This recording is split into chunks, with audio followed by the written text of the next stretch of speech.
Hello everyone, how are you doing? This is MD Tech here with another quick tutorial. In today's tutorial, I'm going to show you guys how to upgrade your Windows 11 Home Edition computer to Professional. So this should hopefully be a pretty straightforward process, guys. And without further ado, let's go ahead and jump right into it.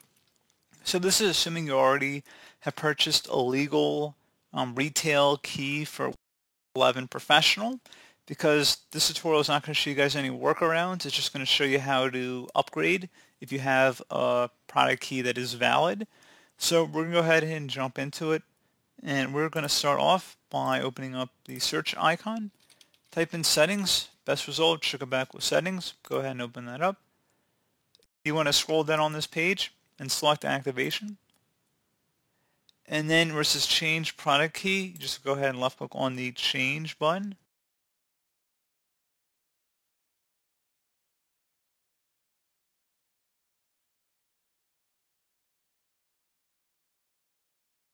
And then at this point, you enter in your product key of your upgraded version of Windows 11.